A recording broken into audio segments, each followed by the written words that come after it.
What's up, people? Welcome to another video.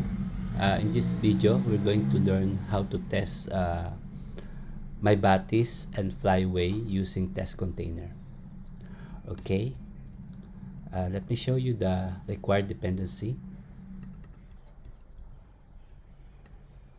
In this video, we are because my example application got a lot of test cases, but the one that I want to show you is the MyBatis and Flyway only. Okay, so as you can see here, there's a lot of dependency here, but we don't need them all. What we need here for MyBatis and Flyway, basically, yeah, we need this Flyway core, then Flyway database Postgre, because we're going to use a Postgre database, so we need this for Flyway. All right. Of course, we need the PostgreSQL driver and MyBatis. This one, MyBatis Spring Boot Starter. This one, Spring Boot Starter JDBC, we don't need this. I have this here because I have JDBC test here. But I don't want to remove it. That's why I will just keep it. That's why I'm telling you what are the required dependencies only. Okay, for MyBatis and Flyway. Then this one is for JPA, so we don't need this too.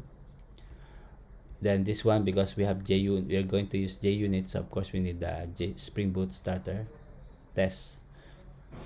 Then for test, because we're going to use test containers, of course we need these three dependencies for test containers. This is the core. Then because we're going to use test container in JUnit, so we need this JUnit Jupyter. And last but not the least, the test containers for PostgreSQL. Okay, then this Lombok is optional. All right, let's go to our test class. For MyBatis and Flyway, we only have this test class. Okay, so that we're going to use Spring Boot tests. Okay, and of course we're going to use test container for us to be able to test our how you call this, MyBatis and Flyway using a Docker container. Okay, we cannot Docker actually is a prerequisite when we use test container. So if we don't have Docker, we cannot run test container. Okay, so it's a mandatory. All right, so first we need to create a PostgreSQL container. This is how we create it. We pull the Docker image. This is the version that we want.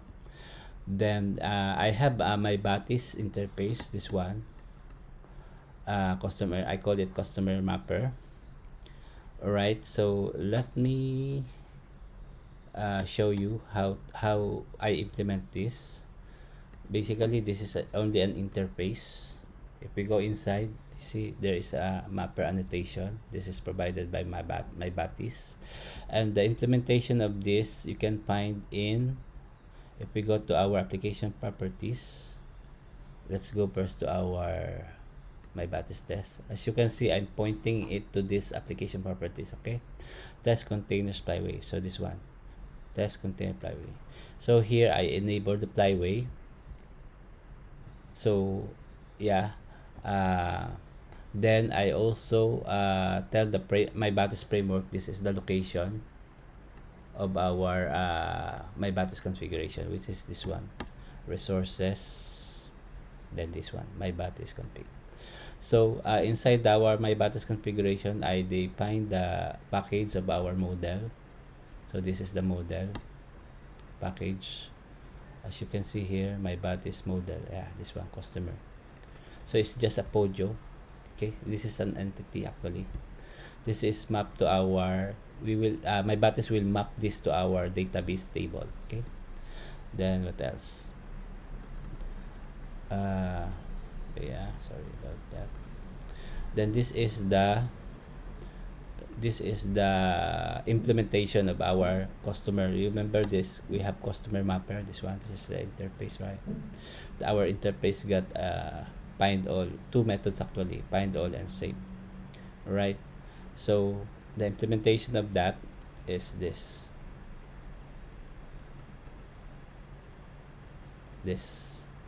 Okay. So how did I map it? First, here in the configuration, we declare here the package of our model, which is this customer, and the mapper, which is this one, customer mapper, right? Then inside this is actually the implementation of our interface. This one, this is the interface actually. You see here, customer, this is the package and this is the interface. You see there is customer mapper here. This is the interface and this is the implementation. As you can see here, there we have find and save methods, right? So let me go to, that's why you can see here the find all. This is the implementation for find all and this is the implementation for save.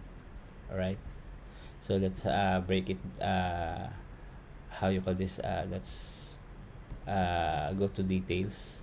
For find all, this find all will return this object, customer result map, which is this one.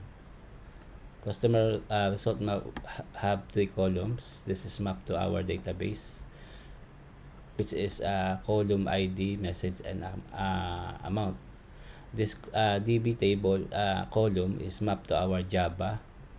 As you can see, a while ago I show you the entity, right? Customer. So this customer got ID. It has also message and amount. So the DB table is mapped to this customer, right? Then alright, so that's for find all, right? So how we retrieve the data? We use this select statement. Okay, select, then these are the fields that we want to select: base, column, list, ID, message, and amount. So we select these 3 columns from this database table. Okay, yeah, this is the implementation for find all. Then for the save, we just insert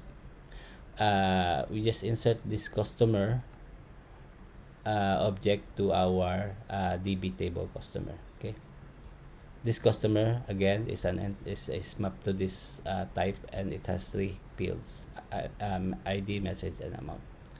Yeah, it will be inserted to this column accordingly. All right, so that's the implementation for our MyBatis. So let's test it. So this is the wait, before we can call and before we can how you call it, insert and read records from DB tables, we need to create also this table, right? So that's why we will use Flyway.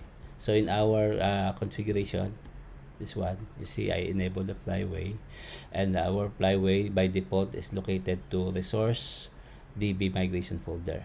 So the Flyway framework will look it from this location. Okay, so inside this DB migration folder, under resources folder, we have the SQL script. This one, this is a simple script. It will just create the customer table in our database. Okay, so by default, the active schema in Postgre is public. It's called public. That's why this table will be created to the default schema, which is public. So when in our how you call this, implementation here, you see I put public customer. This public is the schema, customer is the name of the table. Yeah, all right. So let's go back to our test class. So okay, so we're done on this part, MyBatis. So this is the configuration that we basically override this in our application properties. Normally, for example, we have the in production or UAT environment, we set this properties, right? This data source properties, right?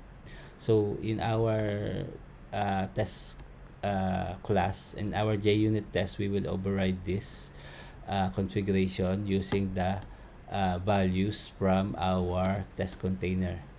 Yeah, you see here, this is our test container, right? Postgre. So we got this. Basically will run a Postgre SQL container inside the Docker. Okay, then uh, then we are going to access that in our test by overriding the our configuration, right, using that details. Okay, all right, after doing the configuration, our test container configuration, we can test our MyBatis by calling the interface. This save. After saving a record, we save this customer record. Then we will verify, we will retrieve that record and verify here whether what we retrieve here is equal to what we insert. All right, so let's me test that. Let's see. Let me clear first the breakpoints. So point. All right. Okay.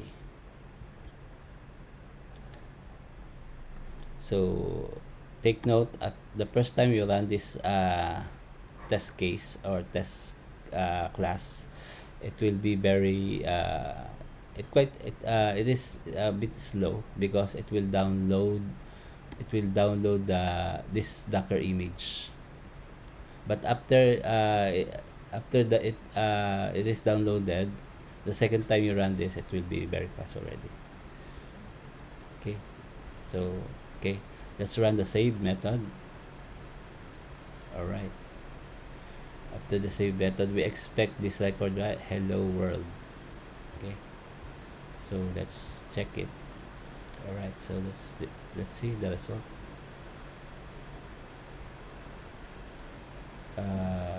That's what you see. It's hello world. Okay, from this our retrieve interface, MyBatis interface. Okay, all right, so I think it's successful.